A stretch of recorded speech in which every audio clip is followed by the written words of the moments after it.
Marguerite Humeau approaches art differently than many artists. She doesn't perceive her sculptures as static objects, but as living beings, possessing a voice, a pulse, and perhaps even a heartbeat. Her art inhabits an ambiguous zone between life and art, creating a fascinating space where viewers encounter sculptures that seem truly alive. This perspective shapes her practice and guides her audience into spectacular worlds where mythology, biology, and technology intertwine seamlessly. Before we get to the next part, take a second to subscribe. There's a lot more to explore in our upcoming videos. Humeau grew up in the French countryside, close to the Loire Valley, where nature profoundly shaped her early life.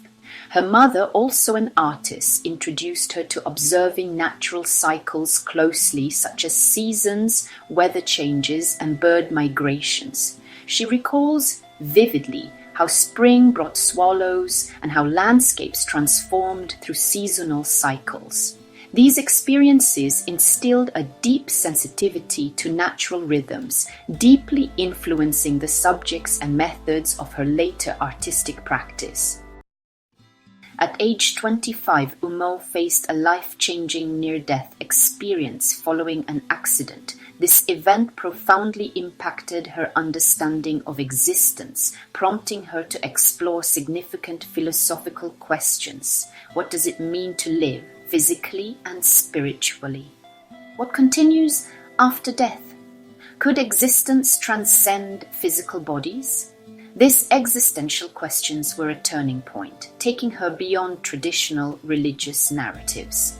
Humeau was raised Catholic, but became increasingly disconnected from the traditional biblical stories by her mid-teens. Her near-death experience accelerated her quest to formulate broader and more inclusive mythologies that could encompass contemporary technological developments and spirituality. Initially studying textile and industrial design, Humeau moved to London, enrolling in the Design Interactions Master's program at the Royal College of Art. This program, led by the designers Anthony Dunn and Fiona Raby, emphasized imagining how new technologies could affect future human life. It was multidisciplinary, involving different scenarios presented through film, performance, and sculpture, engaging deeply with experts from various fields like biotechnology, AI, and nanotechnology. But upon graduation in 2011, Humeau found that the art world gave her more creative freedom and context she needed for her expansive, multidisciplinary ideas. Humeau's artistic mission revolves around constructing contemporary mythologies by mixing ancient storytelling, scientific discovery, and technological innovation.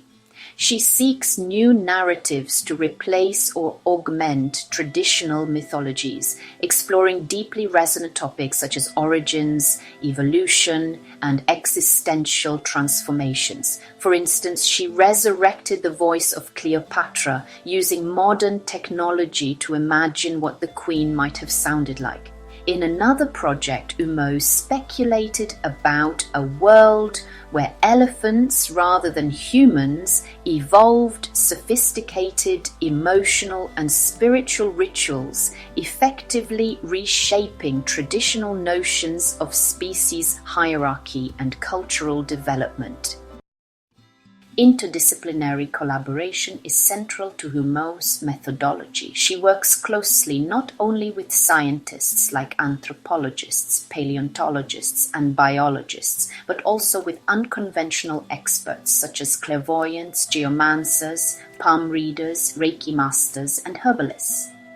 Her goal is to integrate these diverse forms of knowledge into her art, especially those traditions or insights that are at risk of vanishing. Humeau emphasizes that many valuable forms of knowledge are disappearing or marginalized. Humeau's approach to sculpture begins not with visual concepts but emotional and conceptual states. Her creative process is highly experimental and involves extensive research into innovative and organic materials. She frequently works with unusual substances such as beeswax, snake venom, silk, felt, and glass, deliberately choosing materials that evoke ambiguity and lifelike textures.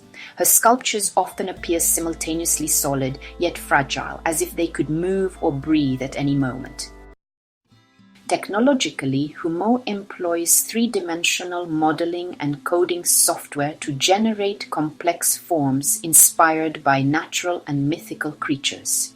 She describes her method as analogous to genetic coding, digitally creating forms that seem to evolve and multiply.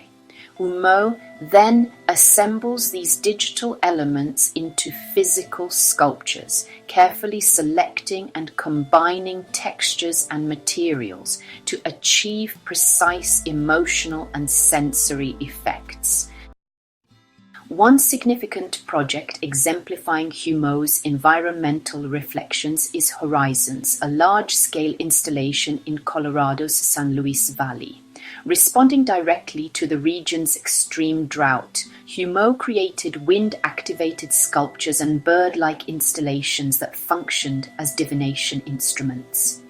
These installations aim to reconnect humanity with natural forces, reflecting on our species' fragility and interconnectedness with other forms of life. More broadly, her art often explores extinct or imagined future life forms, inviting audiences to contemplate humanity's brief and fragile existence within a broader ecological context. She has a particular interest in termites and weeds, life forms that are typically unwanted that give essential insights about survival. An intriguing aspect of Humeau's perspective is her metaphorical interpretation of cities. Rather than viewing urban areas as distinct from nature, she imagines cities as organic extensions of human existence, resembling fungal growth or crystalline structures when observed from afar. She argues that separating urban environments from natural ecosystems is dangerous, promoting unsustainable development. Instead, Humeau suggests reimagining cities as sustainable, integrated forms of life. Her artworks led viewers to reconsider urban spaces' role in ecology, envisioning how cities could evolve to become regenerative rather than destructive forces within the natural world. If you like discovering game-changing artists, remember to subscribe because more art discoveries are on the way, and I can guarantee you don't want to miss them. Thank you for watching.